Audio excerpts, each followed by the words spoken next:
Semua penghalang, semua roh jahat apapun bentuknya kami patahkan dan kami tolak, kami kebaskan dari tempat ini. Dalam nama Tuhan Yesus, roh pengertian hikmat turun atas kami untuk kami bisa mengerti dan memahami akan hal ini. Dalam nama Yesus, amin, amin. Saya persilakan dulu Bapak Ibu, saudaraku yang saya kasih dalam Tuhan. Tuhan Yesus baik, amin. Kita akan melihat satu kebenaran firman Tuhan, doa yang menembus tahta Tuhan. Mungkin saudara heran, apa ada doa yang tidak menembus? Ada. Jadi jawaban daripada doa itu ada 3. Yang pertama ya, yang kedua tunggu, dan yang ketiga tidak. Jadi saudara harus tahu itu.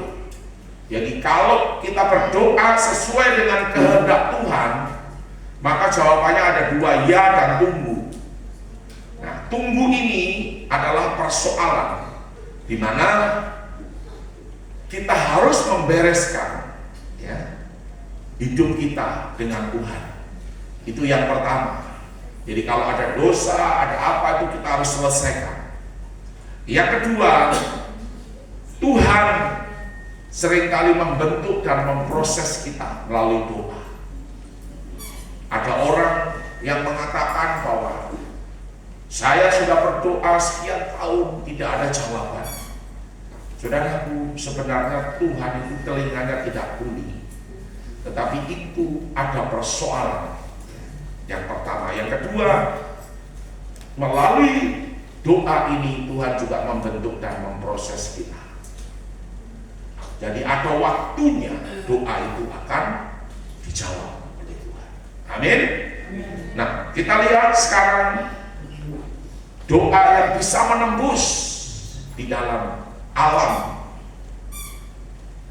tahtanya Tuhan, yaitu alam spirit di mana Tuhan itu ada, di mana hadiratnya itu ada. Saudara, kalau kita lihat dalam tabernakel ini, maka ini ada di dalam ruangan Maha Suci. Jadi doa itu akan menembus masuk di dalam ruangan Maha Suci. Saudara, kita berhadapan Tuhan dengan maksudnya kita berhadapan langsung dengan Tuhan, muka dengan muka, seperti itu. Nah, saudara, kita lihat di dalam 1 Korintus pasal 12 ayat 1 sampai 3. Ini yang menjadi dasar. Mari kita baca bersama-sama. 2 Korintus pasal yang ke-12 ayat 1 sampai yang ke-3. Bapak pakai mic berdiri saya. 2 Korintus. Ayo kita berdiri bersama-sama baca.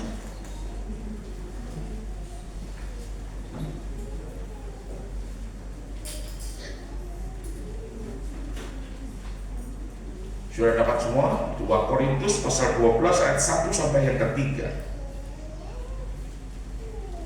Ya, 1, 2, 3. Aku harus berpegang sekalipun memang hal itu tidak ada faedahnya. Namun demikian aku hendak memberitakan penglihatan-penglihatan dan pernyataan-pernyataan yang diterima dari Tuhan. Aku tahu tentang seorang Kristen 14 tahun yang lampau, entah di dalam tubuh, aku tidak tahu, entah di luar tubuh, aku tidak tahu.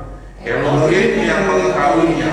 Orang itu tiba-tiba diangkat ke tingkat yang ketiga dari surga. Aku juga tahu tentang orang itu, entah di dalam tubuh, entah di luar tubuh, aku tidak tahu. Elohim yang mengetahuinya. Amin. Jadi saudaraku, Paulus ini mendapatkan satu visi, satu penglihatan dan pernyataan Tuhan.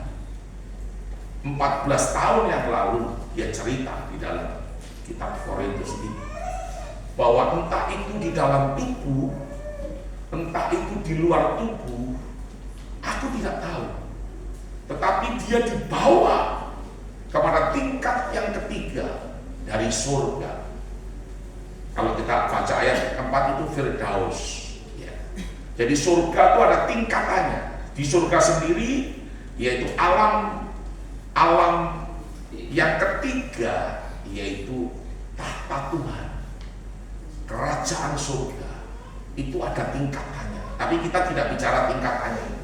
Tetapi yang saya mau sampaikan, doamu itu harus menembus sampai ke tahta surga, sampai ke tahtanya Tuhan, seperti itu. Nah saudara, kalau kita berbicara tentang sidang ilahi, itu sebenarnya kita juga berbicara tentang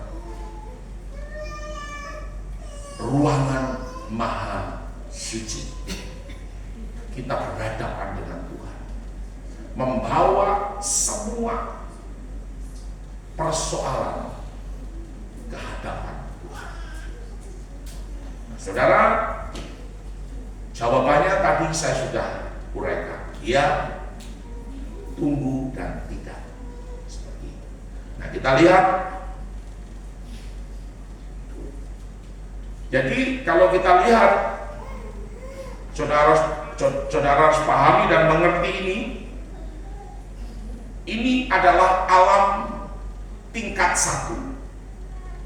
Saya kasih tingkat saja, tingkat 1, yaitu alam nyata, kasat mata, di mana saudara dan saya itu hidup. Di mana saudara dan saya hidup, kita bisa melihat langsung dengan kasat mata. Seperti itu. Nah, kemudian kita naik ke alam tingkat 2, yaitu alam roh atau alam spirit. Alam tingkat 2 ini, di mana ini adalah kerajaan iblis, tahta iblis dan kerajaannya. Orang juga menyebutnya tahta kuasa kegelapan. Nah, saudara harus tahu bahwa di alam nyata ini, di atasnya itu ada alam yang tingkat 2, di mana iblis bertahta dan kerajaannya ada di situ. Bagaimana doamu bisa nembus, menerobos tahta daripada kuasa kegelapan ini? Ini persoalan, saudara. Daniel berdoa dengan berpuasa 21 hari. Daniel itu berdoa. Saudara, doanya sudah didengar. Surga sudah mendengar.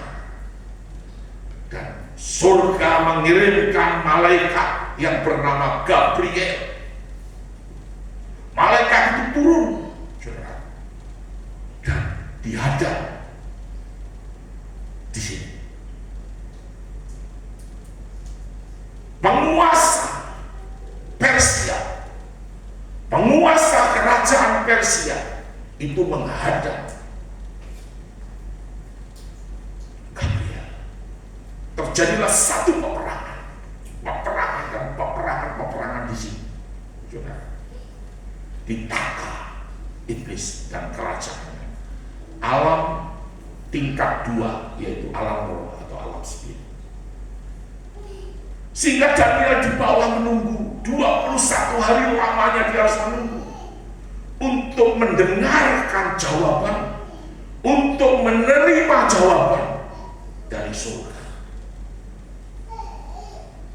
Saudara, Gabriel sepertinya sudah tidak mampu, sehingga malaikat peperangan, malaikat penghulu malaikat peperangan, yaitu Mikael, harus diperintahkan dari surga turun menghadapi penguasa angkasa, penguasa Persia. Saudara bisa bayangkan, Mikael berkata, Gabriel, aku ambil alih, aku yang akan berperang dengan penguasa Persia. Kamu turun, beritahu Daniel. Oke, siap. Mikael perang dengan siapa? Penguasa, dengan iblis dan pengikutnya. Saudaraku yang saya kasih dalam Tuhan, betapa sulitnya alam spirit di mana iblis itu ada, tidak menginginkan setiap doamu itu langsung dijawab dan engkau terima. Kita berdoa saja untuk menembus itu susah. Kalau sudah menerima jawaban, jawaban itu diterima, jawaban itu diberikan, tetapi ada alam dari surga ini turun ke sini. Di sini ini persoalan, di sini ini ada peperangan. Itu yang terjadi. Itu yang dikatakan oleh firman Tuhan dalam kitab Daniel. Bagaimana dengan saudara dan saya? Seringkali berkat itu dari surga diturunkan atas kita, tetapi kita tidak bisa menerima berkat itu. Mengapa kita tidak bisa terima berkat itu? Karena ada peperangan yang harus kita lakukan. Mengapa kita harus doa dan puasa? Karena ada jenis setan yang tidak bisa diusir, tidak bisa dilawan tanpa doa dan puasa. Dalam nama Yesus saja itu tidak cukup, saudara. Tetapi dengan doa dan puasa, otoritas dan kuasamu itu bekerja. Kuasa yang Tuhan berikan, otoritas dan kuasa itu penuh atas hidup. Ini yang saudara harus tahu. Makanya jangan kau anggap enteng dengan berdoa dan puasa. Jangan kau anggap itu rendah, jangan. Karena dengan berdoa dan berpuasa, kita menerobos. Doa kita menerobos. Doa kita masuk ke tahtanya Tuhan. Dan Tuhan, tinggal Tuhan sekarang. Ya, tunggu atau tidak.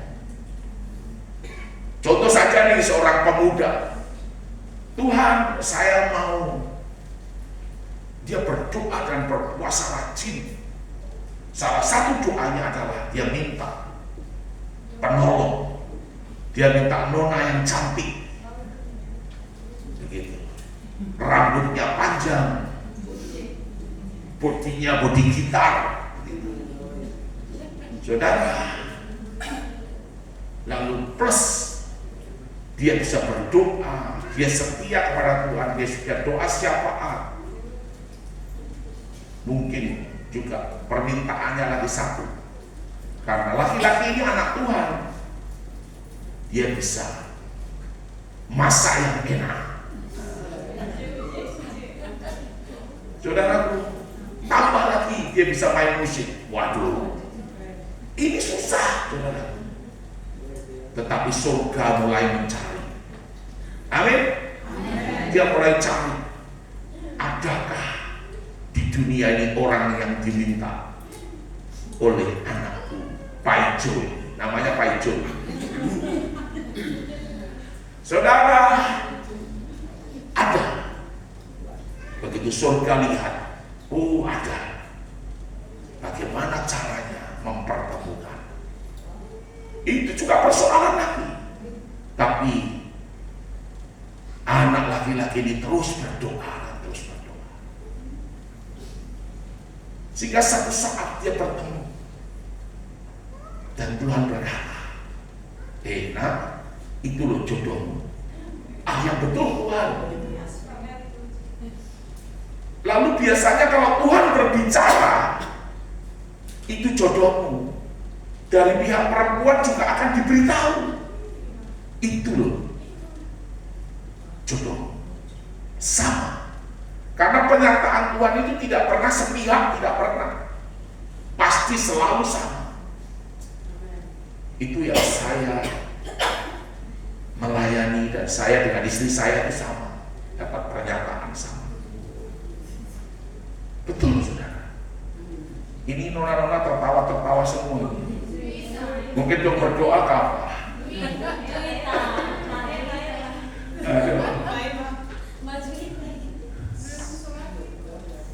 Jadi saudaraku yang saya kasih, ini saya ambil contoh saja. Habis dari tadi wajahnya tegang-tegang semua, jadi dengar masalah doa. Jadi kau tertawa sedikit boleh. Jadi saudaraku yang saya kasih dalam Tuhan, Tuhan itu tidak pernah sebenarnya tidak menjawab doa. Saudara, begitu berkat itu turun dari tangan, setiap hari itu selalu ada berkat itu turun setiap hari. Karena setiap hari engkau juga berdoa. Tetapi yang menjadi persoalan, saya, saudara, adalah seringkali kita ada dosa. Jangan saudara pikir nanti kalau bilang dosa itu, oh dia berzina, oh dia pancuri. Bukan itu, marah pun juga berdosa. Amin. Sumut-sumut juga berdosa. Itu juga berdosa, saudara. Siapa yang suka itu? Aku juga baru. Jadi saudara yang saya kasih dalam Tuhan, kalau engkau selesaikan, Tuhan ampuni, aduh saya sudah bersungut-sungut, kenapa nih hari ini pagi-pagi tiba-tiba saya marah-marah nih Tuhan, aduh Tuhan Yesus ampuni saya, tolong saya Tuhan, aduh Tuhan, itu berkat langsung turun dan engkau langsung terima berkat itu. Tetapi yang jadi persoalan saudara, kalau engkau orang berkata menjelekkan, orang berkata menjatuhkan hidupmu, engkau mulai dari sakit hati. Hari ini sakit hati, simpan sampai besok sakit hati, lusa sakit hati, hari ketiga, keempat, kelima, keenam, sampai ada yang sampai 3 bulan, ada yang sampai bertahun-tahun sakit hati. Bagaimana berkat itu mau bisa turun? Tidak bisa. Tidak bisa. Karena tidak ada rumusnya. Berkat itu akan gantung di sini. Di alam inilah berkat itu diturunkan, tetapi itu tidak bisa kita terima. Nah, disinilah maka Yohanes 10 ayat yang ke-10. Ya, nanti Bapak siap Yesaya 59 ayat 1 sampai 2. Yohanes 10 ayat 10, karena saya sudah hafal jadi kau tinggal ikut saja. Pencuri itu datang hanya untuk mencuri, membunuh dan membinasakan. Jadi iblis itu pencuri. Pencuri iblis itu, saudara. Nah, disinilah berkat-berkat anak-anak Tuhan yang turun dari surga itu dicuri. Satu hari saya dapat penglihatan. Setiap hari anak-anak Tuhan itu menerima berkat. Tapi saya terima. Malaikat bawa kotak besar. Ini satu meja besar, disegel. Malaikat bawa sorong di depan saya. Berkat untuk kamu. Saudara, itu disegel. Ada pita disegel. Tetapi saya lihat yang lain tidak bisa terima. Lalu ada orang-orang seperti orang berpakaian hitam-hitam itu ambil itu berkat. Itu siapa? Itu iblis. Saudara. Nah, disinilah persoalannya. Karena apa? Orang tidak bisa terima. Karena dia tidak bisa mengampuni. Dia ada dalam kehidupan, dalam dosa. Minum mabuk terus. Pancuri terus tidak berhenti. Berzina tidak berhenti, saudaraku. Itu yang jadi persoalan. Ngomel-ngomel, sumut-sumut, marah-marah terus. Saudara, itu yang jadi persoalan. Saya juga tukang marah. Tetapi saya seringkali minta ampun dengan Tuhan. Tuhan ampuni saya. Saudara, tensi tinggi, ya. Seperti itu. Saya juga mengaku dengan jujur. Saudara, kita ini sebagai laki-laki seringkali banyak godaan juga. Tetapi Tuhan itu menjaga dan melindungi kita. Istri-istri harus berdoa buat suamimu, suami-suami juga harus berdoa buat istrimu, buat anak-anakmu, semua harus didoakan.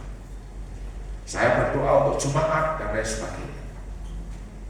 Seperti itu, saudara. Nah, saudara, pakaian hitam-hitam ini curi. Nah, disinilah iblis itu tidak punya berkat. Yang punya berkat itu surga. Tetapi iblis itu pancuri. Dia curi. Nah, sekarang orang dunia yang tidak kenal Tuhan datang kepada iblis. Datang ke gua, datang ke gunung, datang ke tempat-tempat keramat, datang ke dukun-dukun, datang ke paranormal, minta berkat itu. Tetapi iblis tidak mau kasih berkat dengan gratis. Tidak. Tetapi iblis selalu ada syaratnya. Syaratnya apa? Adalah nyawa orang itu. Orang itu akan binasa dan mati. Saudara, menjadi sekutu dengan iblis. Tinggal bersama dengan iblis. Kalau dia tidak bertobat, tetap neraka tempatnya. Jangan kau kira orang di dunia, pendeta sekalipun, gereja sekalipun bisa buat orang yang mabuk, tabrakan dan mati, petinya dihias, dikasih salib dari emas yang bertata berlian karena ini orang kaya. Pendeta bisa berkata, hari ini tambah 1 jiwa masuk surga. Tetapi kita lihat track record, kita lihat hidup orang itu tidak benar. Dia mabuk baru, istrinya 2 lagi. Masuk surga yang mana mau masuk? Saudaraku, kita tidak bisa bicara sembarang-sembarang, tidak bisa. Hal inilah yang saya pernah dimarahi orang. Buat saya, saudaraku, yang mati itu sudah biarkan mati. Kita tahu dari hidupnya, kalau dia hidup benar, maka dia akan masuk surga. Tetapi kalau dia hidup kacau-kacau, dia hidup tidak benar, tidak dalam kebenaran, dalam kemabukan, tadi perzinahan dan lain sebagainya, saudara, bukan surga yang tempatnya, tetapi neraka tempatnya. Kalau dia tidak bertobat, sampai mati dia tidak bertobat. Nah, saudaraku, ini yang harus saudara perhatikan. Orang dunia datang ke gunung, ada gunung Kemukus, ada gunung Kawi, ada gua lagi, gua apa? Lalu minta. Tidak jarang juga orang yang mau kekayaan ini, dia rela untuk mempersembahkan anaknya. Tidak jarang juga, karena dia bos perusahaan besar, lalu dia berkata, engkau boleh ambil salah satu karyawanku setiap tahun. Itu iblis punya cara kerja tidak dengan gratis. Saudara, tidak dengan gratis. Selalu ada bayarannya. Tetapi kalau Tuhan Yesus Hamasiah kalau memberi berkat, itu tidak ada tuntutan apa-apa, karena Tuhan memang mau memberkati setiap saudara dan saya. Amin. Kau bilang di tetanggamu sebelah, kau tahu tak kalau Tuhan memberi berkat itu gratis, karena Tuhan memang mau memberkati kamu. Amin. Tuhan mau memberkati Pak Wai Simon. Tuhan mau memberkati saya. Tuhan mau memberkati setiap saudara. Amin. Seperti itu. Itu rancangannya. Tidak seperti setan, dia curi. Curi. Makanya dia berkata begini, Yohanes 10 ayat 10 bagian B, aku datang supaya engkau, aku Yesus Hamasiah datang supaya engkau mempunyai hidup dan mempunyainya di dalam segala kelimpahan. Amin. Luar biasa. Yesaya 59 ayat 1 dan 2. Yesaya 59.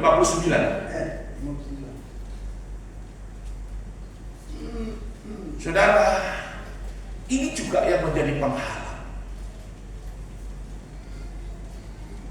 Yesaya 59 ayat 1 dan 2. Iya. Perikop, dosa adalah penghambat keselamatan. Iya. Ayat 1, sesungguhnya tangan Elohim tidak kurang panjang untuk menyelamatkan, dan pendengarannya tidak kurang tajam untuk mendengar. Tetapi yang merupakan pemisah antara kamu dan Bapa Yahwehmu ialah segala kejahatanmu. Segala kejahatan.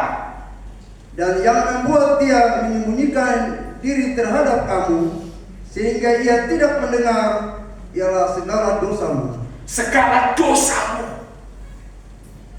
Jadi dosa itu menjadi penghalang. Sudah habis? Ya, puji Tuhan. Dosa itu menjadi penghalang. Kita tidak bisa terima berkat. Makanya saudara, kalau ada dosa, cepat selesaikan dosa. Cepat selesaikan. Jangan ditunda-tunda. Saudara, itu yang saya kasih dalam Tuhan. Kemudian Ulangan pasal 28 ayat yang ke-23. Saudara, ini juga yang menjadikan setiap saudara dan saya itu tidak bisa menerima jawaban doa. Haleluya. Amin. Ya. Ulangan pasal 28 ayat yang ke-23. Ya. Juga langit yang di atas kepalamu akan menjadi tembaga, dan tanah yang di bawah pun menjadi besi.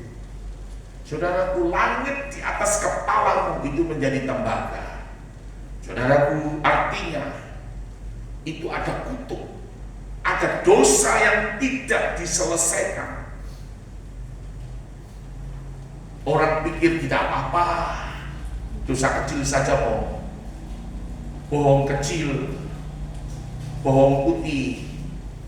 Ada bohong putih, bukan bawang putih ya, bohong putih. Oh, adiknya begini, lihat kakaknya. Mungkin di sini ada, tapi kalau boleh tidak ada. Lihat kakaknya curi uang mamanya. Baru adiknya lihat begini. Mama tanya, siapa yang curi uang? Adiknya bilang, saya tidak tahu mama. Saudara, karena dia mau selamatkan kakaknya. Itu bohong untuk kebaikan. Karena kalau mamanya tahu kakaknya yang ambil uang itu, maka mamanya akan pukul dia. Habis sudah, ceritanya selesai. Jadi dong dua ini ada kerjasama. Baru adiknya ini bohong putih. Ada yang begitu? Ada, banyak. Tapi di sini tidak ada. Mamanya begini, orang uang baru saya taruh 100.000, baru 10.000 so hilang ini. Lalu adiknya bilang lagi, mama, mungkin mama lupa hitung apa. Padahal dia tahu kakaknya yang ambil 10.000 itu tadi.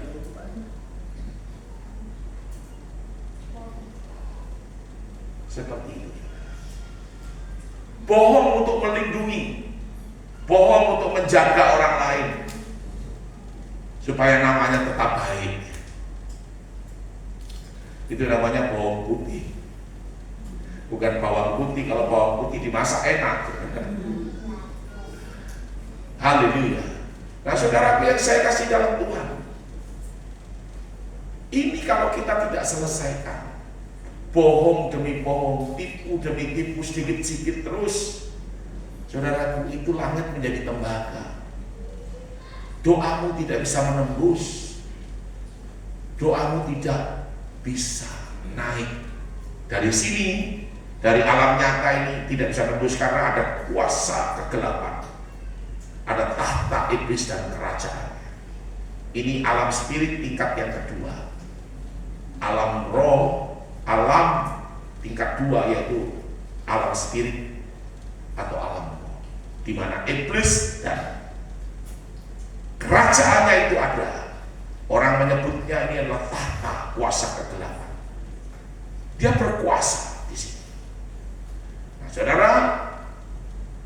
saudara dan saya itu sudah diberi kuasa. Amin. Iblis ini tidak berkuasa, sama sekali tidak berkuasa. Cuma banyak orang yang tidak tahu, Yesua HaMasiah sudah mati di atas kayu salib untuk menanggung, memikul pertama semua dosa, yang kedua semua hukuman, yang ketiga semua kutuk, termasuk kutuk hukum Taurat. Yang keempat, menanggung dan memikul semua penyakitmu. Yang kelima, menggantikan saudara dan saya mati. Dia menjadi juru selamatmu. Dia menyerahkan nyawanya seperti anak domba yang dibawa ke pembantaian, tidak mengeluarkan sepatah kata pun, skelu.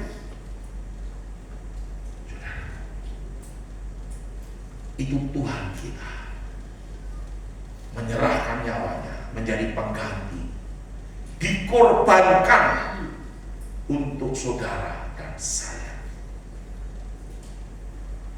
Saudara, dan dia mati di atas kayu salib, lalu dikubur. Waktu dia turun ke dalam alam maut, sebenarnya itu tidak bisa. Kenapa? Karena setiap orang yang mati dan masuk ke dalam neraka itu harus ada dua syarat. Syarat yang pertama adalah orang tersebut harus orang berdosa. Syarat yang kedua, orang tersebut harus terkutuk.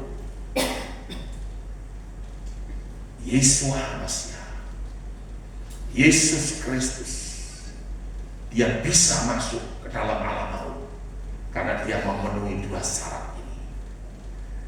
Yesus tidak berdosa, tetapi dibuat menjadi berdosa karena saudara dan saya. Dia harus menanggung dan memikul semua dosa. Dia tidak terkutuk, tetapi menjadi terkutuk dengan cara apa?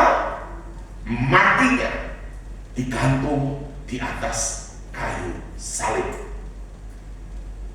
Orang yang mati dan matinya digantung di atas kayu salib itu adalah orang yang terkutuk dan terhina. Terkutuklah orang yang mati dan matinya digantung di atas kayu salib. Siapa dia? Yeshua HaMashiach. Jadi Yeshua HaMashiach itu memenuhi syarat. Pintu surga itu jelek, berlumut, bau, penuh dengan darah, bau anyir, baunya tidak enak. Pada waktu Yeshua HaMashiach berjalan menuju ke pintu alam maut, waktu dia berjalan dari dalam Lucifer berkata, tahan pintu itu, jangan izinkan dia masuk. Saudaraku yang saya kasih dalam Tuhan, Yeshua dengan santainya dia berjalan karena dari dalam ditahan Lucifer dengan semua pengikutnya, yaitu maut ini tadi. Dia menahan. Pada waktu Yeshua semakin dekat pintu itu, getarannya semakin kuat. Mungkin pertama semakin dekat, pintu itu bergetar dengan hebat.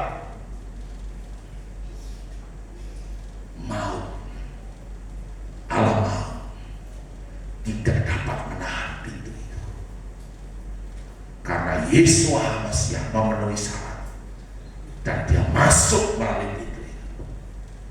Dia masuk. Apa yang terjadi? Saudara, inilah peperangan.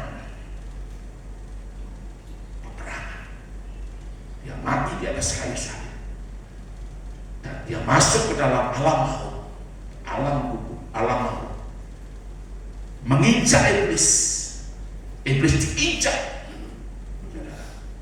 kunci maut dan kerajaan maut diambil dan ada di tangan Yeshua HaMashiach. Wahyu pasal 1 ayat yang ke-17, di situ dikatakan kunci maut itu ada di tangannya. Ayo Pak, tolong Pak, baca Pak.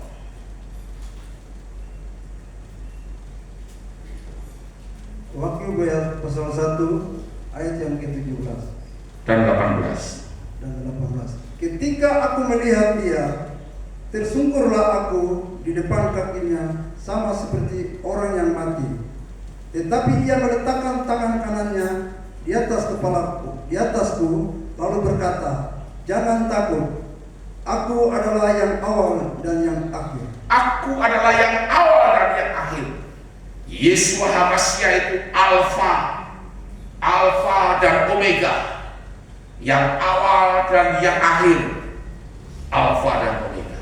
Terus ayat yang ke-18, dan yang hidup, aku telah mati, namun lihatlah, aku hidup sampai selama-lamanya, dan aku memegang segala kunci maut dan kerajaan maut.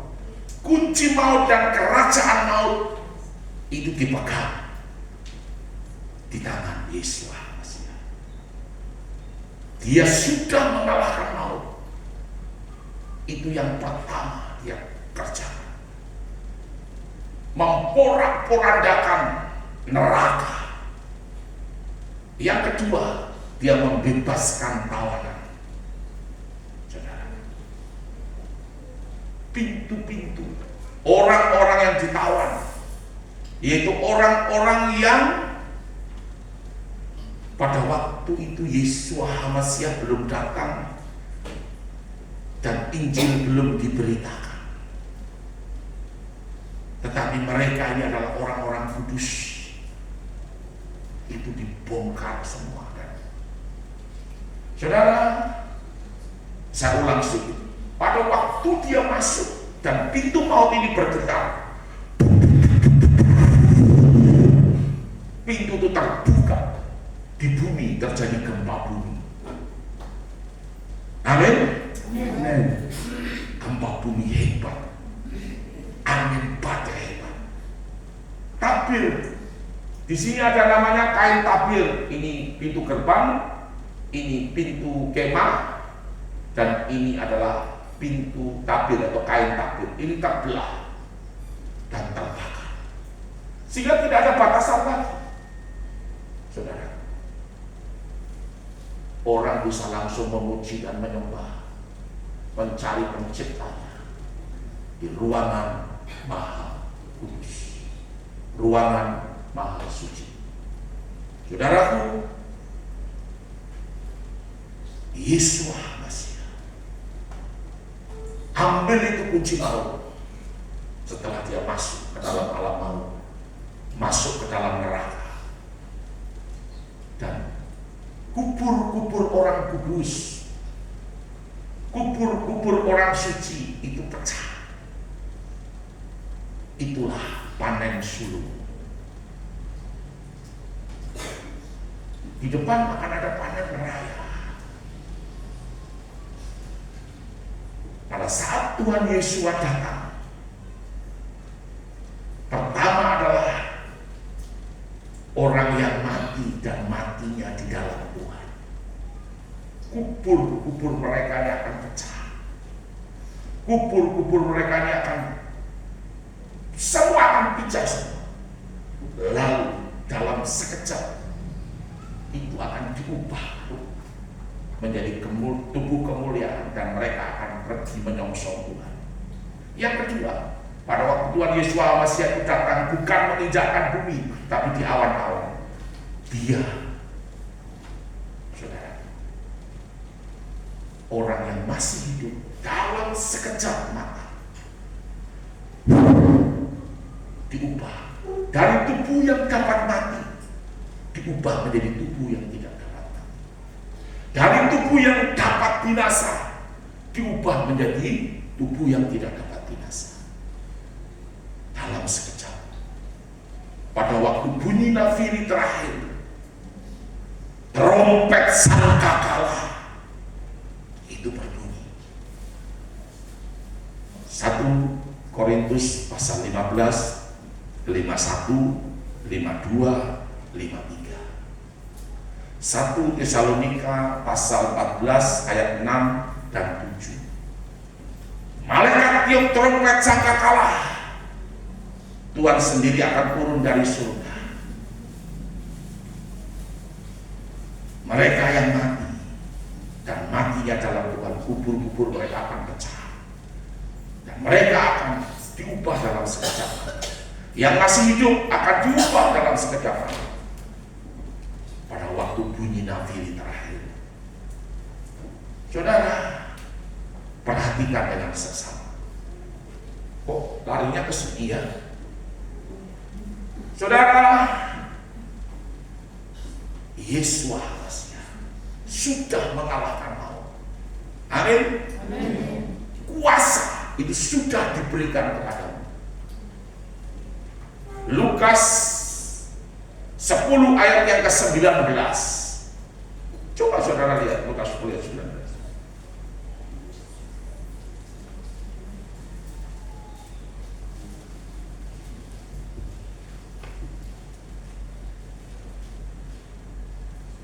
Sesungguhnya aku, Tuhan Yesus Maha telah memberikan kuasa kepada kamu untuk menginjak ular dan menginjak kalajengking, dan kuasa untuk menahan kekuatan musuh.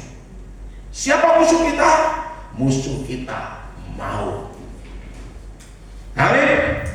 Sehingga tidak akan ada yang akan membahayakan kamu.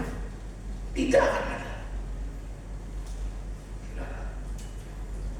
Ini kuasa itu sudah diberikan.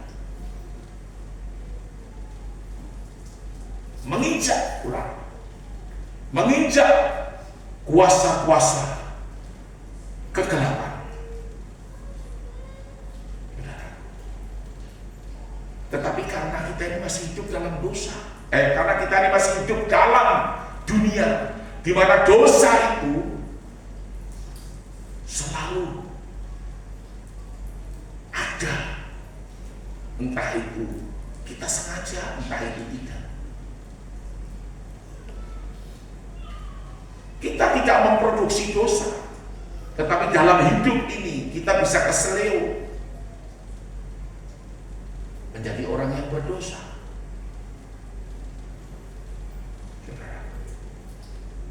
Tetapi kita minta ampun kepada Tuhan. Tuhan langsung mengampuni kita. Amin. Saudara, tidak seperti orang dunia. Mereka yang belum punya Tuhan, dosanya ditumpuk dan ditumpuk dan ditumpuk dan ditumpuk terus. Saudara tidak seperti mereka. Saudaraku yang saya kasih dalam Tuhan, di sini inilah kita harus peperangan. Dan yang ketiga adalah yang alam spirit, yang ketiga adalah alam roh. Tingkat 3 ini adalah di mana Elohim Yahweh, Yeshua Mesias itu ada. Kerajaan surga dengan tingkatannya itu ada. Salah satu tingkatan itu Firdaus. Ada tingkatan lagi di atas, ada tingkatan lagi di atas, ada tingkatan lagi di atas. Dulu kita pernah belajar, tapi saya tidak bicara itu. Yang saya mau sampaikan adalah Ibrani pasal yang ke-11 ayat yang ketiga. Tolong baca. Ibrani pasal 11 ayat yang ketiga. Perikop saksi-saksi iman. Ayat 3 mulai, karena iman kita mengerti. Karena iman Bahwa kita alam mengerti. semesta telah dijadikan oleh firman Bapa Yahweh. Alam semesta itu dijadikan oleh firman Bapa Yahweh berfirman, jadilah gelap. Jadilah terang, maka jadi gelap, maka jadi terang. Dia cukup dengan memperkatakan. Saudara, terus. Sehingga apa yang kita lihat telah terjadi dari apa yang tidak dapat kita lihat. Apa yang nyata di bumi ini itu sudah terjadi di apa yang tidak kita lihat, yaitu di alam tingkat 3, alam roh dan spirit, di mana tahta Elohim Yahweh Yeshua Mesias, yaitu kerajaan surga dengan tingkatannya itu ada. Gampang ya? Oh, saudara ini jadi orang-orang hebat kalau saudara mengerti akan hal ini. Ya, Bapak pendeta, Bapak gembala khotbahkan, oh kok bisa khotbah begini? Oh, saudara mulai khotbah sendiri. Bisa. Karena saya berusaha untuk segampang mungkin, semudah mungkin saudara bisa mengerti. Jadi apa yang kita alami di alam nyata ini adalah produk alam spirit. Di mana di alam nyata saudara berdoa naik menerobos ini, ya, saudara menerobos masuk ke alam spirit, saudara. Nah, saudara, caranya bagaimana kita menerobos?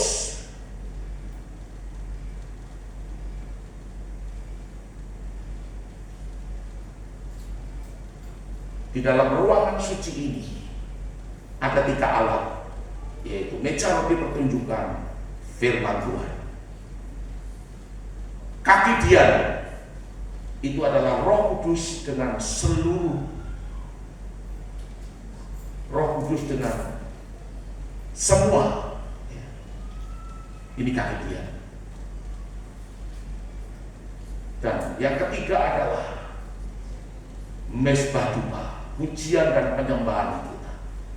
Kita belajar firman, tetapi kita juga harus penuh dengan Roh Kudus. Tidak bisa firman saja.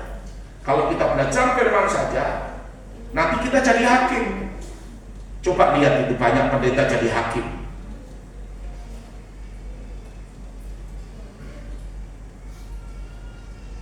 Saya juga kadang-kadang tidak mengerti mengapa hal itu bisa terjadi. Tetapi ada. Kenapa? Karena tanpa disertai dengan Roh Kudus. Kalau kita berbicara Roh Kudus, ini berbicara tentang terang. Ini berbicara tentang firman, roti hidup. Saudara, kalau kita berbicara tentang Roh Kudus, yang penting itu Roh Kudus. Saudara sudah tidak tahu lagi, karena antara Roh Kudus dengan roh setan itu tidak ada batasannya, tidak ada. Tidak dibatasi tembok gitu, tidak. Patokannya tetap firman. Patulnya tetap firman. Kalau saudara Roh Kudus saja bisa salah. Nanti saudara jadi rokok kudus sudah tidak tahu lagi.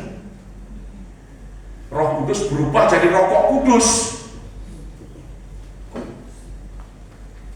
Roh Kudus berubah jadi roh kuda, saudara tidak tahu. Nah, makanya firman dengan Roh Kudus itu harus berjalan bersama-sama. Seperti sayap burung nasa. Saudara akan terbang tinggi dengan firman, yaitu roti yang hidup, dengan Roh Kudus yang merupakan Yesus Hamasiah sebagai terang. Saudara akan menjadi saksi. Dan disinilah saudaraku mesbah dupa. Nah, saudara dipenuhi dengan Roh Kudus di sini. Pintu kemah ini, di mana saudara dibaptis dengan baptisan air, dan saudara harus masuk untuk saudara belajar firman, penuh dengan Roh Kudus, dan saudara mulai memuji dan menyembah Tuhan. Masuk ke dalam ruangan Maha Suci. Nah, di sini saudara dibaptis dengan baptisan air, supaya saudara menjadi manusia baru, lahir baru, lahir menjadi bayi rohani. Itu di dalam baptisan ini. Barang siapa dibaptis itu diselamatkan, tetapi yang tidak dibaptis itu dihukum. Itu dalam Markus 16 ayat yang ke-16. Dihukum. Seperti itu. Nah, saudara, setelah dibaptis, saudara, ini halaman. Ini halaman. Saudara jangan main-main di halaman terus. Saudara harus masuk. melalui pintu kemah dan ada di dalam ruangan suci atau tempat kudus. Disinilah saudara dipenuhi dengan Roh Kudus.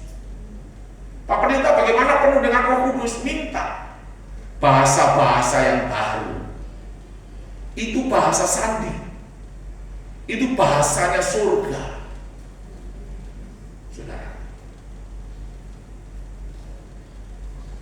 bagaimana saya bisa mengerti bahasa Roh Kudus? Nanti ada orang-orang yang menafsirkan, ada orang-orang yang punya karunia, karena di sini Roh Kudus dengan segala karunia-Nya di dalam kandil emas atau pelita emas ini, di mana saudara menjadi terang. Yesus ada dalam dirimu dan saudara jadi terang karena ada Roh Kudus. Seperti itu. Ini luar biasa. Nah, bahasa roh inilah, saudara, itu yang menerobos. Karena iblis tidak tahu bahasanya. Amin. Iblis tidak tahu bahasanya. Waduh, ini kayak kita nih belajar sekolah Alkitab ini. Betul, saudara. Saudara ini mau jadi sarjana teologi semua nih.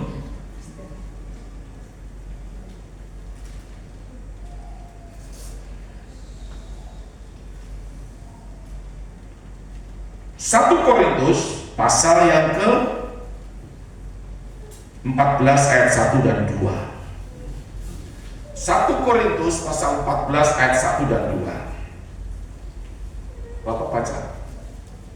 1 Korintus pasal 14 ayat 1 dan 2. 1 Korintus pasal 14 ayat 1 dan 2. Iya. Perikop sekali lagi tentang karunia roh. Karunia roh. Kejarlah kasih itu, dan usahakanlah dirimu memperoleh karunia roh. Iya, kejarlah, berusahalah saudara memperoleh karunia Roh Kudus. Ya, terus terutama karunia untuk bernubuat. Nah, saudaraku, terus siapa yang berkata-kata dengan bahasa roh,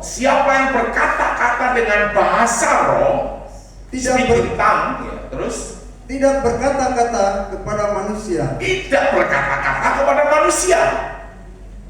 tetapi kepada Bapa Yahweh. Amin. Sebab tidak ada seorang pun yang mengerti bahasanya. Oleh roh ia mengucapkan hal-hal yang rahasia. Oleh Roh Kudus dia mengucapkan kata-kata yang rahasia. Cukup. Ayat yang ketiga. Cukup. Iya. Saudaraku yang saya kasih dalam Tuhan. Makanya kalau saudara di alam nyata ini saudara dipenuhi dan dipimpin oleh Roh Kudus, alam spirit, alam tingkat 2, di mana roh iblis, tahta iblis dan kerajaannya, kuasa kegelapan ini dapat saudara lalui. Saudara akan menerobos, masuk di dalam alam yang ketiga, tahta Elohim, di mana Yeshua HaMashiach, kerajaan surga dengan segala tingkatannya. Saudara doa di sini sudah jadi. Nah, di alam nyata ini ternyata orang yang berdoa tadi berbuat dosa, tertahan lagi di sini. Tertahan lagi di sini. Tidak ada pilihan.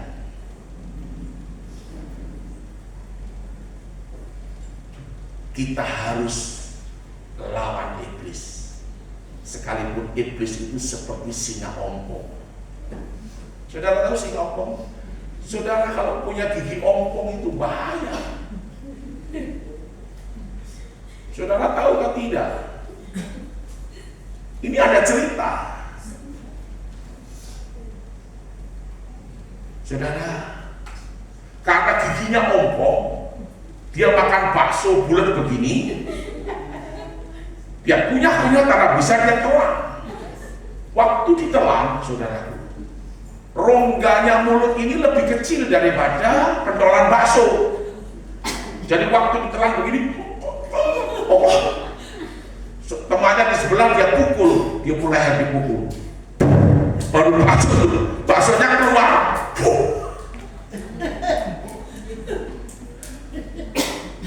Saudara, jangan punya gigi ompong. Nah, singa itu saudara punya gigi, giginya seompong, tetapi singa adalah tetap singa yang berbahaya. Saudara, auman singa itu, wah! Saya itu pernah ajak Yosafat sama Yonatan ke kebun binatang. Yang satu saya pikirkan saya mau bawa ke dimana singa itu ada. Pas singa itu ada lagi keluar, baru dia lagi mengaum. Suaranya itu memenuhi kebun binatang. Itu dibilang raja hutan, singa itu. Yonatan sampai takut. Tapi itulah singa. Tapi yang kita cerita ini sekarang adalah singa ompong. Saudara. Ini 1 Petrus 5 ayat 6 sampai 9. Mamai, sudah jam 11 lewat. Ayo, berbaca dulu. Cepat. 1 Petrus pasal 5 ayat 6 sampai yang ke-9. Karena itu, rendahkanlah dirimu di bawah tangan Elohim yang kuat. Di bawah tangan Elohim, tangan Bapa Yahweh yang kuat. Tangannya itu kuat untuk menopang saudara. Terus, supaya kamu ditinggikannya pada waktunya. Luar biasa. Ayat yang ke-7. Ya. Serahkanlah segala kekhawatiranmu. Apa yang kau takuti, apa yang kau khawatir hari ini, serahkan semua kepada Tuhan. Amin. Padanya. Sebab Ia yang memelihara kamu. Sebab Tuhan yang berjanji memelihara saudara. Amin. Ayat yang ke-8. Sadarlah dan berjaga-jagalah. Lawanmu si iblis. Berjalan keliling. Sama seperti singa yang mengaum-ngaum. Dan mencari orang yang dapat ditelannya. Dia keliling, siapa yang saya mau telan hari ini? Siapa yang saya mau telan hari ini? Ini singa yang mengaum-ngaum. Kok jangan tunjuk saudara di sebelahnya, dia marah lagi. Kok sudah? Haleluya. Ayat yang ke-9. Lawanlah dia dengan iman yang teguh. Sebab kamu tahu bahwa semua saudaramu di seluruh dunia menanggung penderitaan yang sama. Amin. Saudaraku, ini yang menyebabkan kita menderita. Kenapa? Karena doa-doa kita tidak bisa dijawab. Di mana tadi kita lihat, saudaraku? Di mana tadi kita lihat? Di sini. Ini yang menyebabkan kita menderita. Penderitaan demi penderitaan karena doa kita tidak dijawab. Doa kita mentok, tidak bisa naik. Dari atas mau turun, ada penghalang. Saudara. Nah, kita tidak punya pilihan, harus kita lawan. Kita harus merendahkan diri kita di tangan yang kuat, tangan Bapa Yahweh Elohim, Yesua Hamasiah Ruach HaKodes. Tangan itu begitu kuat. Tangan ini juga yang teracung memimpin bangsa Israel keluar dari tanah Mesir. dengan tiang api dan tiang awan, menghalau semua musuh daripada bangsa Israel. Tangannya begitu kuat, supaya engkau diangkat, supaya engkau ditinggikan. Tetapi setan yang sudah ompong, singa yang sudah ompong, dikatakan dia hanya bisa menelan, tidak bisa lagi menggigit. Oh, kalau dia bisa menggigit, bahaya. Oh, nanti tangan kita bisa hilang, kaki kita bisa hilang. Tetapi dia sekarang hanya cari. Dia mencari berkeliling. Hanya untuk ditelan. Tadi saya kasih contoh makan bakso tadi, toh ditelan. Kalau gigi ompong, aduh Pak Thomas mungkin gigi masih ada. Puji Tuhan Pak Thomas, gitu. Umur 70 lebih tapi gigi masih ada. Coba kalau gigi setara ada, aduh. Kalau tersenyum bagaimana? Mama. Kalau lihat orang gigi ompong tersenyum, kita juga ikut tertawa. Nah, singa ompong, dia hanya bisa mengaum. Dia sutradara gigi tadi. Karena dia dikatakan hanya menelan. Jadi tidak berbahaya. Amin. Tidak berbahaya. Tetapi walaupun bagaimanapun singa itu punya cara kerja tipu daya. Tipu daya ini yang harus kita lawan. Hanya bisa kalau kita ada di tangan yang kuat, ada di dalam tangan yang kuat, yaitu Bapa Yahweh. Amin. Kita bisa lawan semua. Harus kita lawan. Jadi peperangan itu tetap harus kita lakukan. Peperangan itu dimulai dari Kejadian pasal 3 ayat yang ke-15. Keturunanmu Hawa akan menginjak kepala ular ini. Hei ular, engkau akan menggigit tumit daripada keturunan perempuan ini, yaitu Hawa. Itu peperangan. Genderang perang itu ditabuh oleh Bapa Yahweh pada saat di dalam kitab Kejadian. Jadi Injil itu dimulai dari kitab Kejadian. Saudara, jangan bilang perjanjian lama itu sudah tidak berlaku. Siapa yang bilang? Itu tidak benar. Itu digenapi pada waktu Yesus Masiah mati dan dia masuk ke dalam alam maut menginjak iblis. Saudara, itu digenapi. Iblis dikalahkan, maut dikalahkan. Dia seperti singa yang ompong yang tidak punya gigi. Tinggal saudara mau lawan atau tidak. Firman Tuhan berkata sadarlah. Sadar itu berarti introspeksi. Iya, selama ini kita tak pernah perang. Aduh, kalau toh perang itu takut.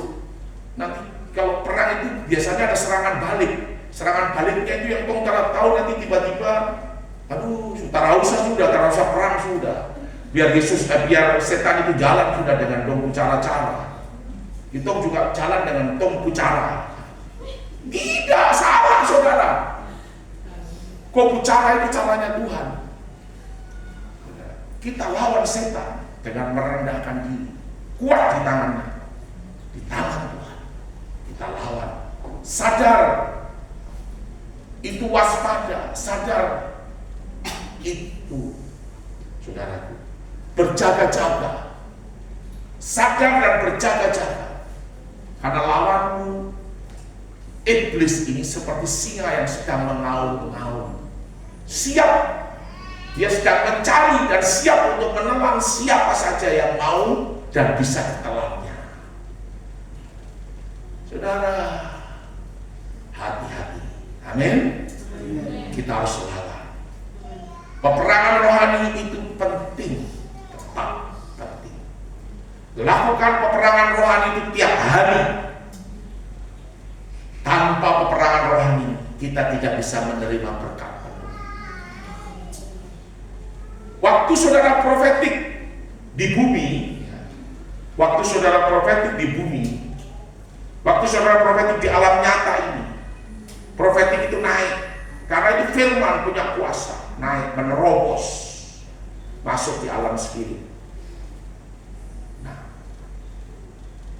firman itu punya kuasa untuk apa? Menciptakan yang tidak ada menjadi ada.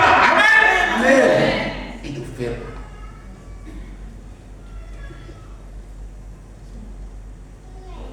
Sekarang Nona mau minta laki-laki ganda, mantap. Mungkin laki-laki dari India kalah, yang biarpun dia tidak punya uang, hidup susah, dia bisa terus menyanyi. Oh yang pilihan, oh yang tertawa terus. Lalu Nona, aku mau laki-laki yang kayak orang India itu. Tapi Nona yang satu bilang, tidak, oh salah. Kita cari laki-laki yang matanya biru, pakai topi koboi. Aduh, baru tukang mabuk lagi. Wah jangan,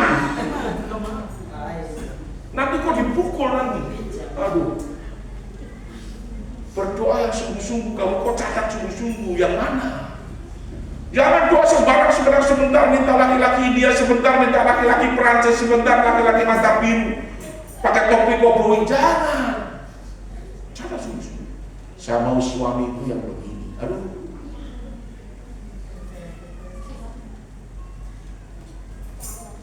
amin. Nanti Tuhan kasih yang terbaik. Amin. Nona, Nyong, kau berdoa pasti Tuhan kasih yang terbaik. Ini Bapak bicaranya betul. Imani tertawa terus dari tadi.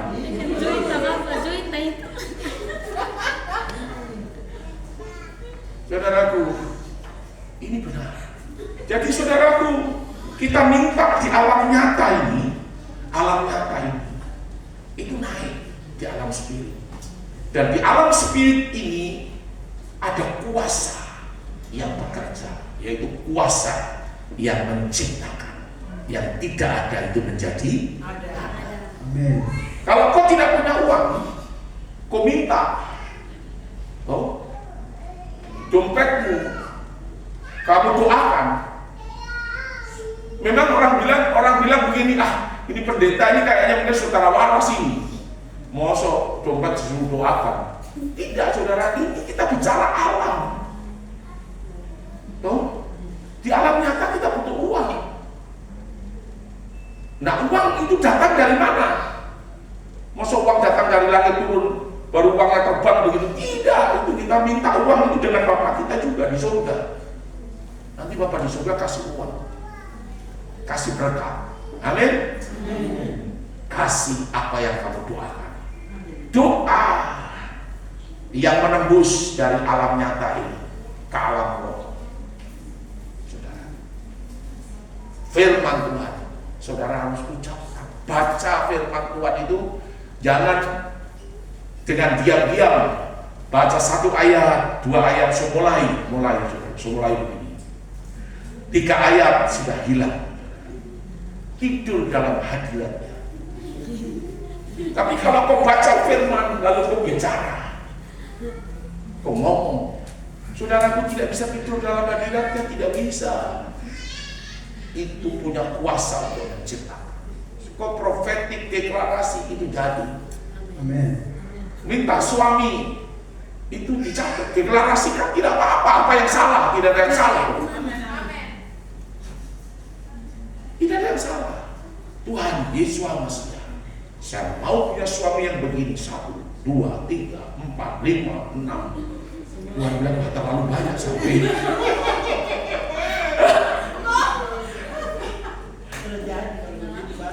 Aduh, saudara, ini menembus dari alam nyata yang kasat mata ini menembus. Lalu yang kedua tadi berbahasa roh. Hina kasih kita kaya karam. Bagimu hormat, pujian dan kemuliaan. Saudara, itu nembus. Setan tidak tahu. Ini ngomong apa ini? Tahu-tahu setan so kaget bahwa doa sampai di atas ini. Jawaban sudah turun.